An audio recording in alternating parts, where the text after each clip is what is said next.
Hello hi good morning everyone. देखो ये कौन एक्चुअली ये कदली फूल आम या कदली भंडा कही था। ये कदली भंडा छड़ेले यार सब एमती बाहर मुझा सब रोसे करी जेहेतु छड़े सारापर देखो मुझे गोटे छड़े नहीं यार यहाँ येलो कलरटा बाहर येलो कलरटा काढ़ीदे बहुत भल न काले कषा लगे बहुत। तापर मुझे छोट छोट कर काटी नेबी गरम पानी रे सिझे नेबी सिझे सारापर मुझे मसला और टमाटर दे कषा बनैबी बहुत टेस्टी आ यामी भी लगे।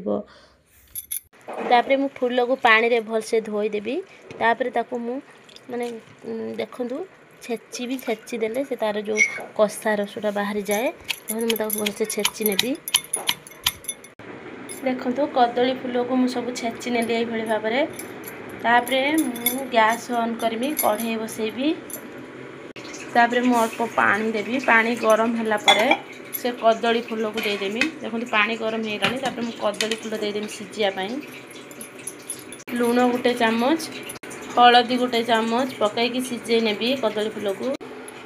देखो मोर ये कदली फूल माने फाइनाली सिझी गलानी कदली फूल भल भाव भी सिझी गलानी। मु एबे गोटे थाली काढ़ी नेबी।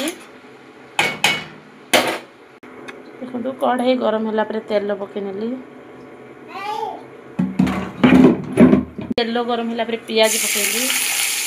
देखो मोर ये पियाज हो गलानी पियाज हो सारा मु मसला देवी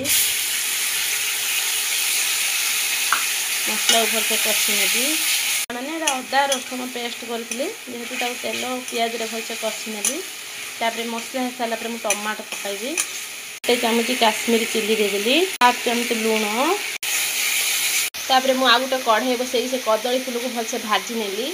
ये तो न भाजले टेस्टी आ एम लगे सेपटे तो मसला कषी सारी अलरेडी। देखो मोर ये कदली फूल भलसे भाजी हो गलानी मोर मसला कषी सारा तापर मु टमाटो पकईदेमी मसला सहित ये मसला और टमाटो भलसे हो गलानी। तापर कदली फूल को पकईदेमी मसला सहित धनिया पत्र पकईदेवी।